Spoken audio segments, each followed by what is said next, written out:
Black pepper looks simple. But inside those tiny dark grains is a compound called piperine. Piperine is the reason black pepper tastes sharp. It is also the reason black pepper appears again and again in clinical nutrition research.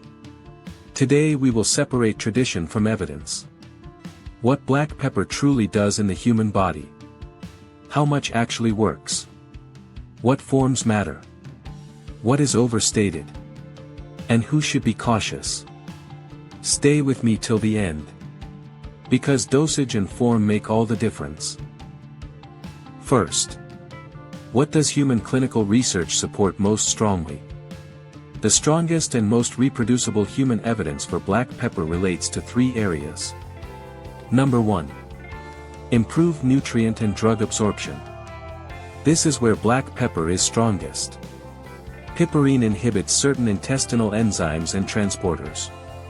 This slows down the breakdown of nutrients and drugs. Human trials consistently show increased absorption of curcumin, beta-carotene, selenium, vitamin B6, coenzyme Q10, and several pharmaceutical agents. This effect is not subtle. Curcumin absorption increases by up to 2000% when combined with piperine in humans. This is why black pepper appears in many clinical supplement formulations. Number 2. Metabolic and digestive support. Human trials show modest but consistent effects on gastric enzyme secretion, bile flow, and digestive efficiency. Black pepper stimulates pancreatic enzymes, which may improve digestion of fats and proteins. In metabolic studies, piperine has shown mild improvements in insulin sensitivity and reductions in post-meal glucose spikes. These effects are supportive, not curative, but they are reproducible. Number 3. Anti-inflammatory and antioxidant activity. Human evidence here is moderate. Not weak, but not as strong as absorption effects. Clinical studies show reductions in inflammatory markers such as CRP, TNF-alpha, and oxidative stress indicators. These effects are more pronounced when piperine is combined with other polyphenol.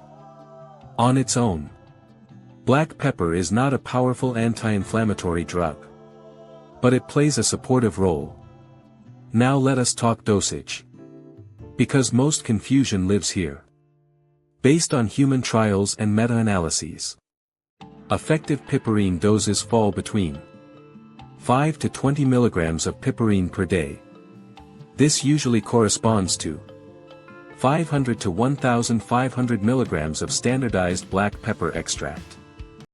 For aged black pepper extract, common clinical doses are 600 to 1,200 milligrams per day. Now let us translate this into real food.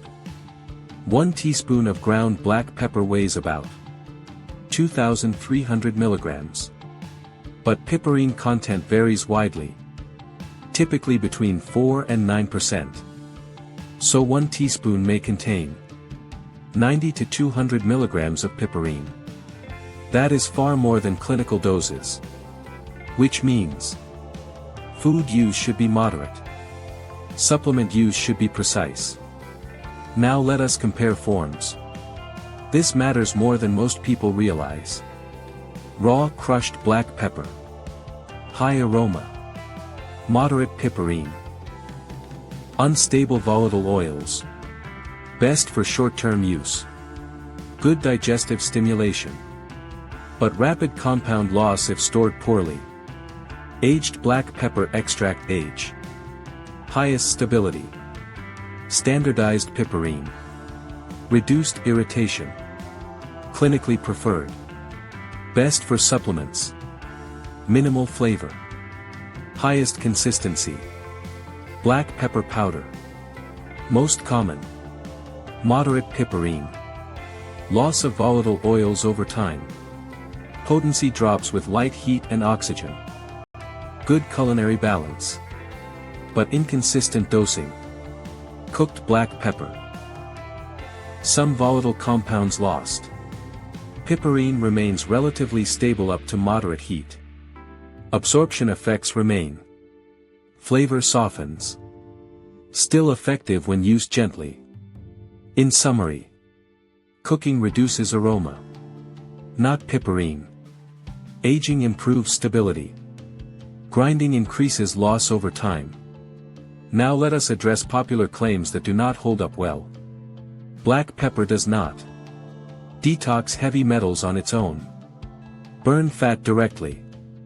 Cure infections. Replace anti-inflammatory drugs. Treat cancer. Any such claims go beyond current human evidence. What black pepper does is support absorption and metabolic efficiency. That is its true strength. Bioavailability matters. Piperine absorption improves when taken with fats. Taken with food. Not taken in very high single doses. Factors that reduce effectiveness.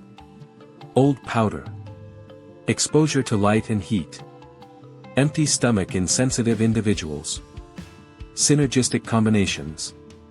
Black pepper works best with turmeric curcumin. Healthy fats such as olive oil or avocado. Green tea polyphenol. Resveratrol. Omega-3 fatty acids. These combinations are supported by human data. Now pharmaceutical interactions. This is important because piperine affects liver enzymes. Black pepper may increase blood levels of anticoagulants, antiepileptic drugs, beta blockers, certain antidepressants, chemotherapy agents. Anyone on chronic medication should not use high-dose piperine supplements without medical advice. Food amounts are usually safe. Side effects and caution. High doses may cause gastric irritation, burning sensation, nausea. Drug interaction risks. Populations who should be cautious. People with ulcers or GERD. Pregnant women using supplements. People on long-term medications. Children in supplement form. Ways to consume black pepper. Freshly ground in food. Lightly cooked with meals. Combined with turmeric and fat. Standardized aged extract capsules. Avoid excessive raw dosing. What to look for in supplements. Standardized piperine content. Clear dosage labeling. Aged or stabilized extracts. Third-party testing. Minimal fillers. Avoid vague labels. Avoid extremely high doses. Avoid poor storage. Final takeaway. Black pepper is not magic. But it is powerful in the right role. It amplifies. It enhances. It supports. Used wisely. It is one of the most valuable culinary clinical bridges we have. If you found this evidence-based breakdown useful, like this video. Subscribe for deeper nutrition science. Follow for weekly research-guided insights. And share this with someone who still thinks spices are just flavor.